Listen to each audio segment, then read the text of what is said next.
Hi, ഇന്ന് ഉരുളക്കിഴങ്ങ് വെച്ചിട്ട് വളരെ എളുപ്പത്തിൽ ഒരു സ്നാക്ക് ഉണ്ടാക്കാൻ നോക്കിയാലോ? ആദ്യം 1.5 ടേബിൾ സ്പൂൺ ഓയിൽ ഒരു ചൂടായ പാനിലോട്ട് ഒഴിച്ചിട്ട് അതിലേക്ക് ചെറിയ ഒരു സവാള ചെറുതായി അരിഞ്ഞതും കുറച്ച് ഉപ്പും ചേർത്ത് നന്നായിട്ട് വഴറ്റിയെടുക്കണം. ഇനി അതിലോട്ട് ഒരു പച്ചമുളക് ചെറുതായി അരിഞ്ഞതും കുറച്ച് കരിവേപ്പില ചെറുതായി അരിഞ്ഞതും ചേർത്തിട്ട് നന്നായിട്ട് വീണ്ടും ഇളക്കുക. അടുത്തതായിട്ട് 1 ടീസ്പൂൺ മഞ്ഞൾപ്പൊടിയും 1/2 ടീസ്പൂൺ വീതം ഗരം മസാലയും ചിക്കൻ മസാലയും ചേർത്ത് വീണ്ടും നന്നായി ഇളക്കി യോജിപ്പിക്കണം. അവസാനമായിട്ട് അതിലോട്ട് 2 വേവിച്ച് വെച്ച ഉരുളക്കിഴങ്ങും ചേർത്തിട്ട് നന്നായി മിക്സ് ചെയ്താലേ നമ്മുടെ ഫില്ലിങ് ഇവിടെ റെഡിയായി.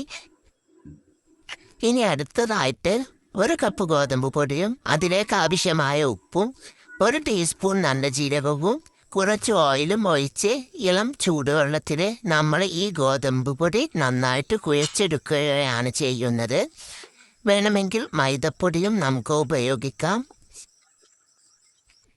ഇത് തയ്യാറായി കഴിഞ്ഞാൽ വേണമെങ്കിൽ ഒരു 15 മിനിറ്റ് നമുക്ക് റെസ്റ്റ് ചെയ്യാൻ വെക്കാം. ഞാനിവിടെ റെസ്റ്റ് ചെയ്യാനൊന്നും വെച്ചിട്ടില്ല. ഇനി അതിൻ്റെ പകുതി എടുത്തിട്ട് നമുക്ക് നന്നായിട്ട് പരത്തിയെടുക്കണം.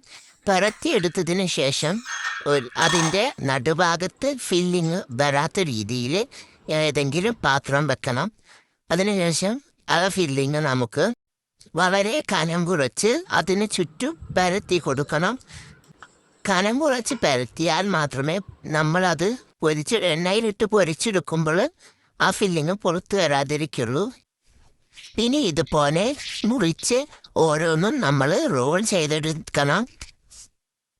ഞാൻ ഫില്ലിങ് ചേർത്തത് കുറച്ച് കട്ടിയിലായതുകൊണ്ട് തന്നെ എണ്ണയിലിട്ടപ്പോൾ കുറച്ച് ഫില്ലിങ് പുറത്തേക്ക് വന്നിരുന്നു. ഇനി ചൂടായ എണ്ണയിലിട്ടിട്ട് നമുക്കിത് പൊരിച്ചെടുക്കാം. അങ്ങനെ നമ്മുടെ ക്രിസ്പി ആയിട്ടുള്ള സ്നാക്ക് ഇതാ ഇവിടെ റെഡി ആയിട്ടുണ്ട്. അടുത്ത വീഡിയോയുമായി കാണുന്നത് വരെ ബൈ.